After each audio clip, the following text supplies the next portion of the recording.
Hello, everyone. This is AUIB FM at 101.5 and your host, همام, again. And I have a very special guest in here. He's an individual who represents a country of peace, culture, diversity, and modernization. And I have with me His Excellence, the Japanese ambassador, Mr. Futoshi Matsumoto. Futoshi Matsumoto. Hajimemashite, Futoshi Matsumoto-san.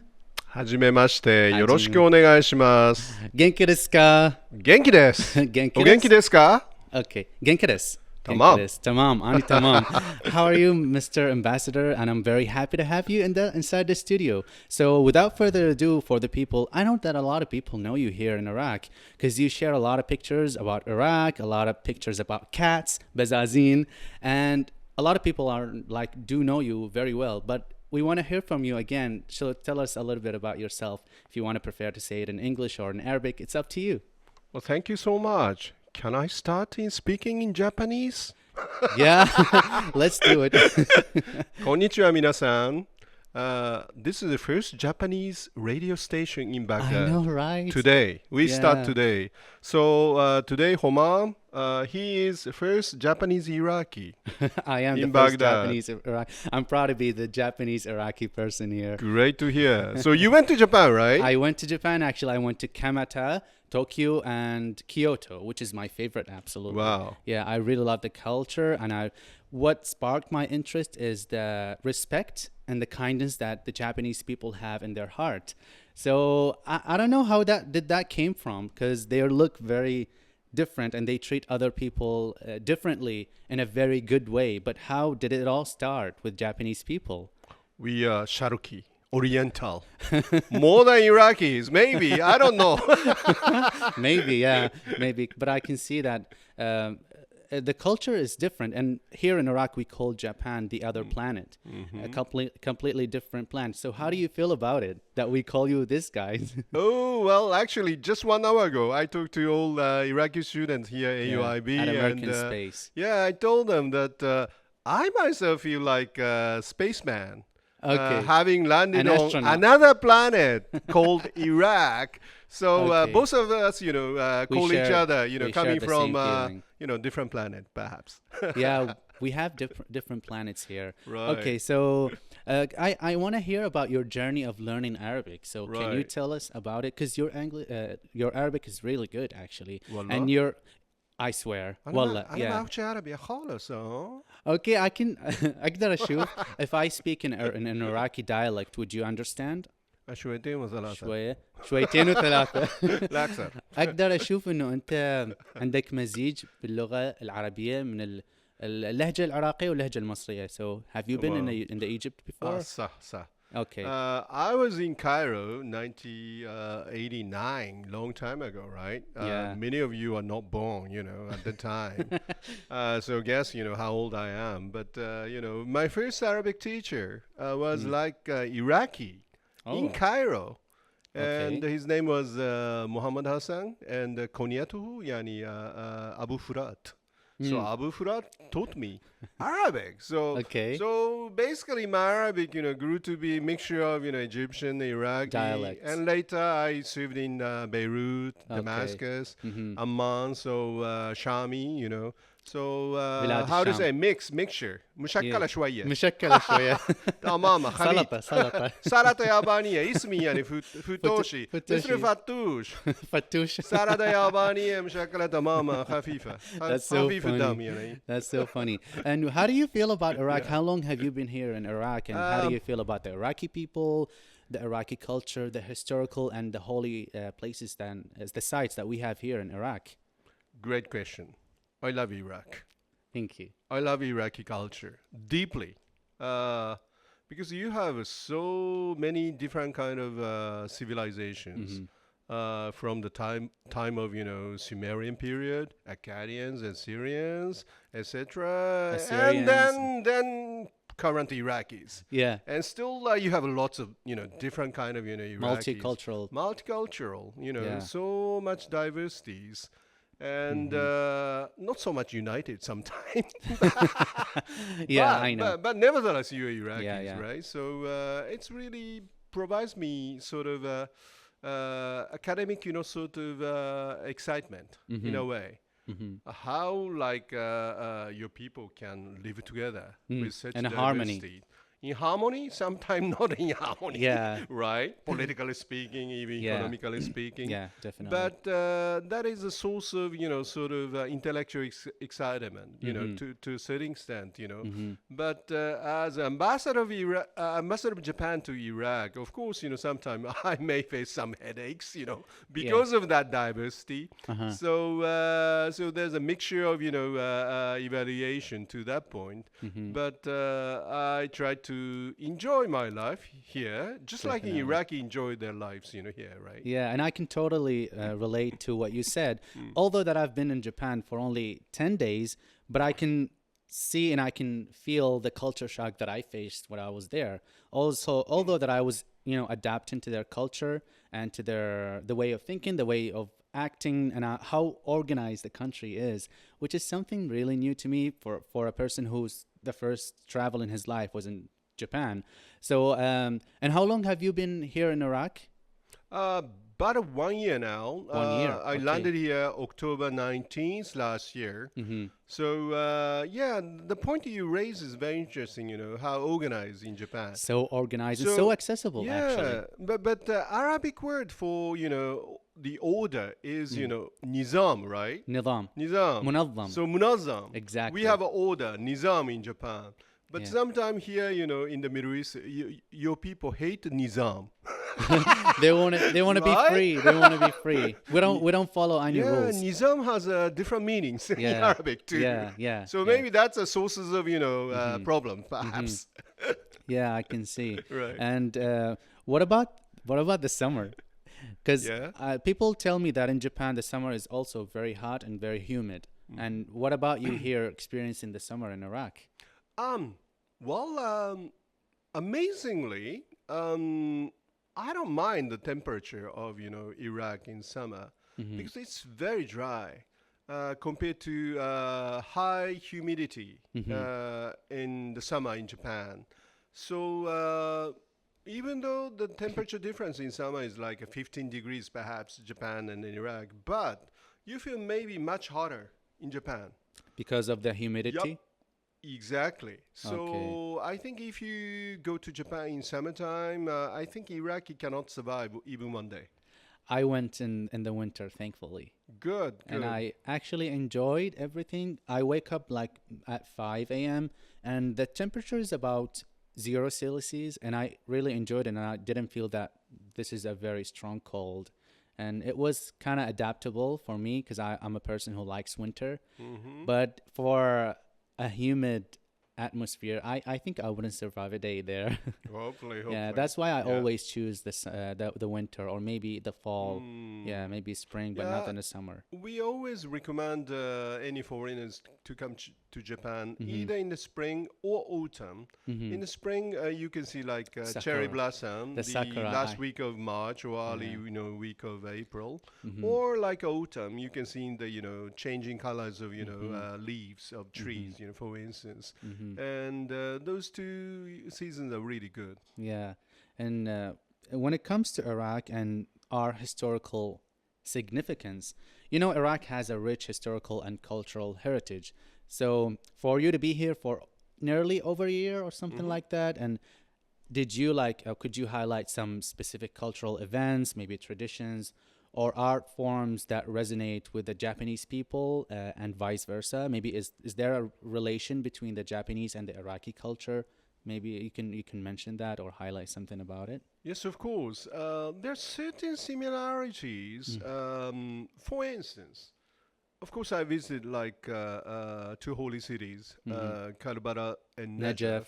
And I visit Atabat, sacred, places. Sacred places. The city itself, like a Karbala or Najaf, of course they developed, based on the presence of those, Atabat, sacred, shrines. Actually, many Japanese cities also developed because of the presence of shrines and temple. Prime example of which is like a Kyoto. Kyoto. Kyoto is a city of temples and shrines. I think 1,800 temples in Kyoto. Over 1,000. Well, maybe more, I Yeah. guess. If you add the shrines, perhaps more. I visited Inari Fushimi Temple and Oh, you shrine over did? the mountain, and it was incredible. Right, actually. right. There are Yeah. lots of Insta spots, if you visit Incredible. there. Yeah. So the way all those cities develop, along with the presence of those, holy places, quite similar, actually, because many people visit holy places. Right. So there has been, tourism. It's a tourism site. centering around, holy, shrines and temples. So that's exactly same. So that's sort of, similarities, I think we share. Yeah, and I think like the historical and the holy sites could boost the economy of the place itself. For example, when I went to Tokyo, specifically Asakusa, when I went to the Asakusa temple, I saw on the other side a big market where a lot of tourists go and buy Exactly. a lot of stuff. Yeah, So I think reflects the economy. Only foreign tourists. Only More. like, what about you Japanese people? Do you buy from these places or you go to a cheaper ones? Well, actually, we don't buy Really? too much. Only foreigners buy things, Because when I went in there, those I bought a places. lot of things. Ah, Because okay. everything is so interesting. Right. Like especially the umbrella, the Japanese umbrella, and it was so like, and I can tell that the prices are decent. It's not very expensive. Like everything in Japan is not very expensive, except for the plane tickets because it's so far away from here. Actually, Japanese yen has been getting weaker and weaker past particularly 2 years. So it's the best time for anyone who have a hard currency like a dollar to visit Japan now. So everything looks cheap. So I'm encouraging like Iraqi businessman even to buy Japanese companies. Wow. When I come to Baghdad, everybody says that Japan should invest more in Iraq. That's a big slogan, right? Yeah. But instead, I'm It's the telling, opposite. Iraqi people to come to Japan and invest because, everything in Japan are much cheaper than Iraq even. So maybe, Iraqi people get surprised, about my remark. Yeah, like you're seeing Iraqi people to say, hey, Japanese people, come and invest in Iraq. That's like an investment which is we have a different investment that we seek from Japanese people, which is the potential of expanding cultural and educational cooperation. So is there anything like that you're aiming to do, or maybe it's in the to-do list and the plan that you want to do here in Iraq, maybe expanding the cultures and the educational opportunities here, and maybe to study in Japan, or maybe exchange programs to exchange cultures and ideas between these two countries? Well, actually, you were seeing me here at AUIB today. Yeah. Well, this demonstrates that we are deeply interested in promoting more cultural academic exchanges between Iraq and Japan. So I provided a 1-hour lecture to young Iraqi students today, for instance. At American Space. And particularly, Iraq is abundant with young people. More than half of your populations are Young less than people. 25 years old, I suppose. Yeah. Nice. So the future is in the hands of young Iraqis, not old guys or old ladies. I'm sorry for old ladies and old guys today, but I'm talking to young people now over radio, so I should focus on it. So young people in Iraq has sort of a critical key, miftah. And they're the leaders of tomorrow. Yeah, exactly. Yeah. And your generation, always, come to fore, very quickly. So I see lots of potentials, not only like, culturally, but economically and politically. So you will change the country.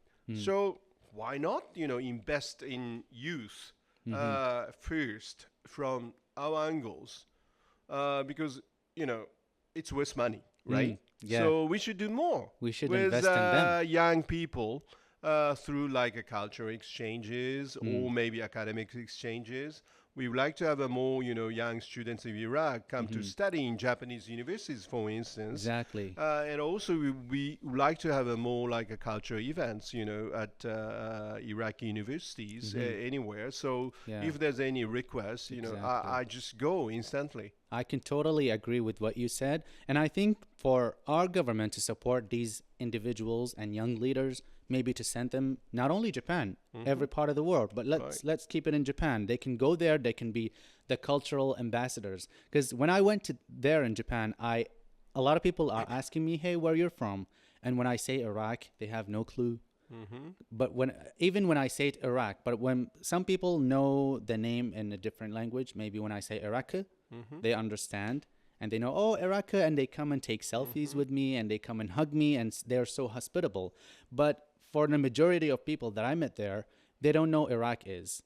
They don't know the country Iraq. Even like I need to bring a map and I need to point on the map. This is Iraq near Dubai. When I say Dubai, UAE, they'll be like, oh, you know Iraq now. So I think I agree with you that we need to send cultural ambassadors to, share cultures. Because us Iraqi people specifically, and especially young people, we know everything about Japan. And that thanks to the anime that you produce here, because we only care about Japan because of anime. And not we only care about them, but we cared about them. We knew a lot about Japanese cultures because of one, factor is the anime. So apart from that, we need to do the same thing. We need to exchange the ideas and the cultures there. So I can agree with you. Now, speaking of anime, how it all started, like the Japanese anime, how did it all start? It's so different from anything in the world. We have a very long history of, anime. Even before World War II, there's a primitive, development of, anime in Japan. And I belong to, a little bit older generation of Japanese anime. So what you're seeing now, in Japanese anime is a little too new, to me. But when I grew up, let's say late 1960s and early 1970s, I watched it every day, on TV, Japanese anime, and even, black and white, I mean, big, TVs, at the time. So, this becomes, sort of Japanese tradition and being exported, abroad. And we Japanese are also surprised, how universal anime thing, has become over years. So, I mean, all over the world. Yeah. I mean, there's nobody who don't, like, Japanese anime. Who doesn't like Japanese anime? So exactly. we stand out more with, anime plus maybe Japanese TV game or whatever, PlayStation and things, PlayStation and other stuff. Right, Nintendo Switch or whatever, right? I want to advise people if they decide to go to Japan and Tokyo, they need to visit Akihabara. Akihabara is the place that is filled with anime, gaming, figures. It's so interesting. Right. I can see that like all of Japan, every part of each city has a different theme. And this is so hard to manage. Right. What do you think about it? Well, actually now even our government is promoting sort of anime tourism. Into countryside of Japan, because lots of anime featured, cities, in Japan. So lots of people coming from foreign country to visit each one of those places. So we are promoting that kind of anime tourism as well. Anime tourism, right? That's great. When I went there, I saw even like hostels, hotels with an anime theme, manga theme, and I think that it's part of everything that is related to Japanese culture. Right. Yeah, that's amazing actually. Last but not least, I know that we have a lot of topics that we can spend the whole day discussing. But for you as a Japanese ambassador who cares about young people, what do you think the advice that you want to provide for these people who can lift themselves up and be the leaders that we can count on in the future? Don't listen to your parents. I'm saying very dangerous, perhaps, in Iraqi society. But your future is open. Don't limit yourself. Yeah. Being imposed by others. Mm-hmm. Of course, you have to behave, within certain context. But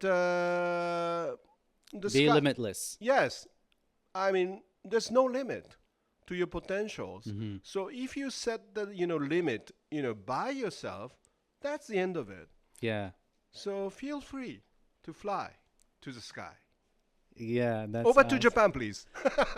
Highly recommended. Right. All of people need to go to Japan. Right. Anyways, I'm really happy that I had you in my show and in our studio, AUIB FM, and I really appreciate you coming here. And what do you think about AUIB and the radio studio and everything? Because you've come here many times, I think, to the university, right? Yeah, I guess this is the third time, and I'm so much impressed by this, nice environment. And well, lots of people are very envious about AUIB, but I think there'll be sort of trickle down sort of impact of AUIB in Baghdad in the long future. So I would encourage all faculty staff and the students to exploit this nice environment to maximum. شد حيلكم. شدوا حيلكم. That's so lovely, actually. How to say thank you for listening in Japanese language? Well, just make it simply ありがとう. ありがとうございます。ありがとうございます。ありがとうございます。Right. どういたしまして。ありがとうございます。どういたしまして。Ah, you learned a lot. I learned a lot. So I expect you to come to Japan I'm planning next to month too? I'm planning to go to visit Yeah. Osaka and Great. Nara because I didn't Great. visit these two cities. Oh, really? Yeah, I only went to the three see. ones Yeah, because I don't have enough time, actually. Yeah, Nara is very interesting, Nara for with antiquities. Yeah. And Osaka is full of food. Food, a lot of food, and Universal Studio Right, as well. right, as well. of Universal course, of Studio is course, of amazing. course. Anyway, Right. So yeah. I would encourage all the people of Iraq to visit Japan. Yeah, and enjoy Yeah, everything. So Yeah. let's fly to Japan together. Let's fly to Japan. Right. Sorry, I don't have a free ticket to all the Iraqis today. No free tickets. You got to figure it out yourself. Right. Anyways, thank you so much for being here, and I really appreciate you. And I look forward to seeing you more. Maybe you can teach our listeners Japanese language. Yeah, let's do that. Let's do that. Because you know Arabic, you know Japanese, and you know English, and I think that's a perfect combination. Can I come to this studio every week to teach Japanese to everybody? Thank you so much. Thank you, Thank you. Mr. Thank you, ma'am. Futoshi Matsumoto. Yes. Exactly. Thank you so much. And everyone, thank you for listening. This is AUIB FM at 101.5. Thank you so much. Thank you. Bye-bye. Arigato. Bye-bye.